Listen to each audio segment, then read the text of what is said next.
I just now found out Richard Linklater, not Generation X. He's actually Boomer. He's a Boomer, and so is Jim Jarmusch. So they're both Boomers, but they write about Generation X. They understand. Anyway, that's what I just found out. And we're kind of like Generation X. We're kind of inventors because our generation's X. Hey, millennial. You want to leave this open so the air flows into here. Okay.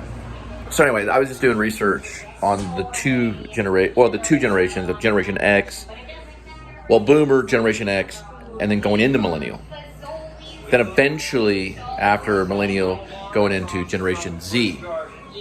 Then after Generation Z, going into eventually I Generation, and then of course post-Millennial. And I have kids that are in I Generation and post-Millennial, so I have them in both for now. So anyway, so that's Chris the Girl's favorite vlog.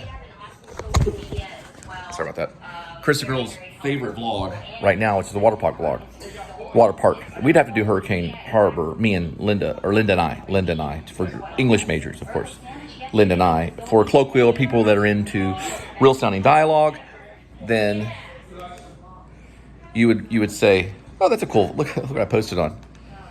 If you were in a real colloquial sounding dialogue, you could say me and Linda. But if you're an English major, you would want to be respectful and say Linda and I. I just stopped it right there on Chris the Girl's photo, make a good postcard right there. If they frame it right there, they could sell that as a postcard. There'd be a really good one. He's got Parmesan cheese. He's getting ready to eat.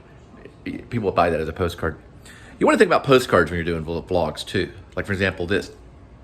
That'd make a good postcard too. Or that could make a good postcard. You think about postcards a lot. Or if they find it a long time ago and they freeze frame it, Generation X guy. Because that looks like Generation X. Background, everything. Now to make it even more Generation X, you'd plug this in, because Generation X were real kind of cut off. There's been hallucinogenics in our past. We like Richard Linklater movies or Jim Jarmusch. And you'd have wrinkles. Now that's Generation X. Because you look at a Generation X postcard and you're like, what? What does that mean? Anyway. And also commercialism is a big deal in Generation X. So anyway, just study Generation X. There's a book about it. Some good books that I've noticed about Generation X that I've read. Darkly Scanned. We'll mispronounce stuff too in Generation X too. I just mispronounced that because it's X. It's Generation X. Like, what does that mean? Slacker. Slacker's a Generation X. Let's call it real quick. What? Grandma's saying something. Have you heard of Wawa? Yeah, that was my grandma's name. Is Nanny Wawa. She said a Wawa gas station.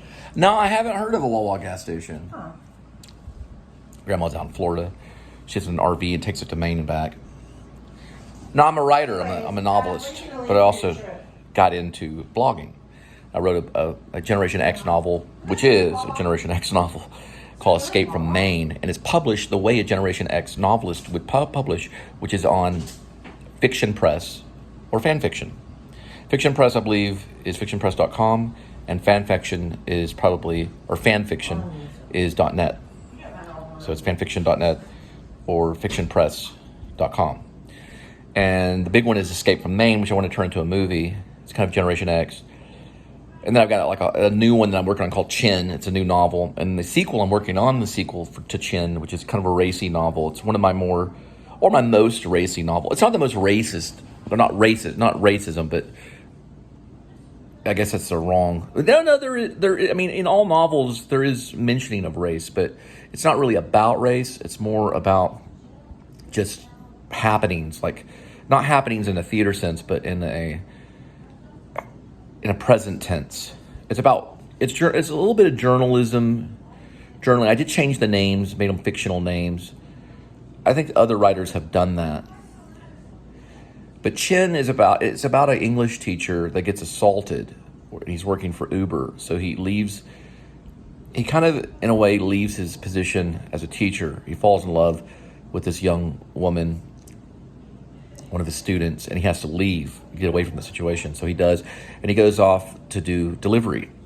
And then a thing called COVID-19 happens, and he meets a woman named Catch-22 Lady, who later her name is developed as the name as Catch, just Catch.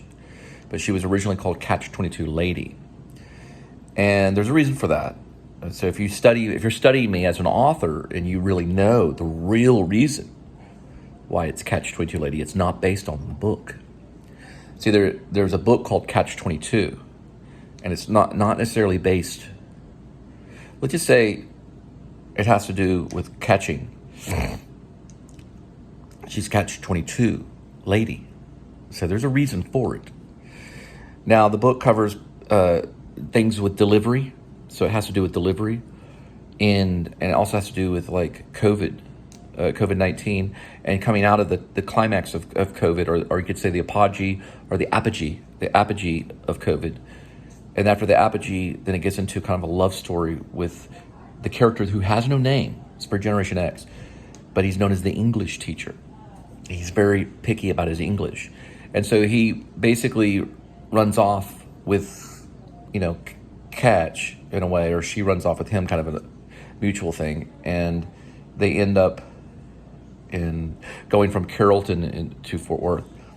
It mentions movies and pop culture, stuff that happens, but it's racy. Now, Chen 2 is a sequel, which I'm still working on. And I'm also working on a children's story known as the Mid-City Boulevard Squirrels, which is a Generation X children's story about squirrels. And that one's completed, and I did an update on it. And I am working on the sequel. I'm still developing the sequel called East Mid-City Boulevard Squirrels, which is the sequel. And there's a squirrel that visits me in real life out there on the patio.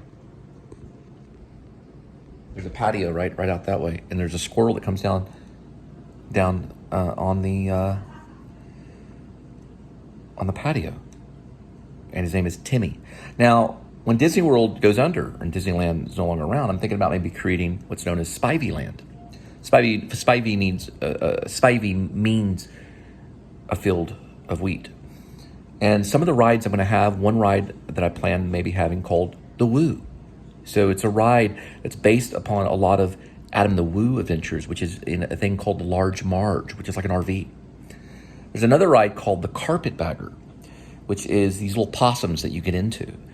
And they go on these dark rides. It's a dark ride. There's another ride called Grim Life Collective, which is a ride that you go into, and it goes into like horror film kind of things and zombies and Nightmare on Elm Street, things like that. And what's cool about going back to the Woo, it's called the Woo, and it's like a log ride kind of thing, but it goes around, and it's in, at times it is a log ride, but you're inside like an RV. And it goes to filming locations like Psycho. It's very Generation X. It could be called Generation X Land. Now that would be cool, rather than Spiveyland. Maybe secretly it's in parentheses. It says Spiveyland, but it says Generation X Land. And it's very YouTube friendly. So all cameras are welcome.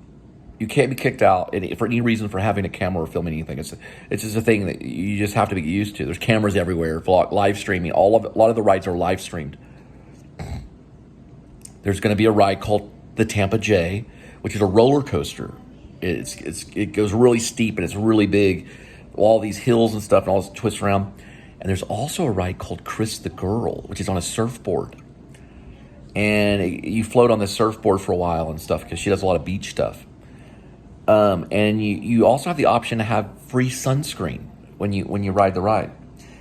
Now, there's also going to be a ride called the Maddie Van Halen.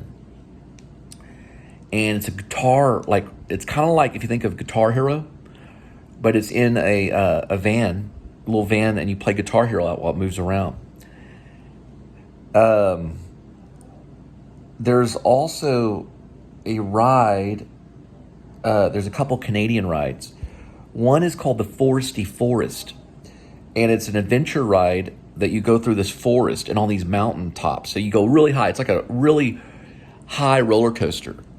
It goes really high. Just think of the Titan at Six Flags, and then it goes into this forest and all this stuff. It's called It starts off really high in the sky, like in a mountaintop, and it goes straight down. And it's called the Foresty Forest. So it could be also called Vlogland, kind of like Disneyland. But you bring a camera and there's it's like a theme park thing, and a lot of the rides are based on famous vloggers that we know today.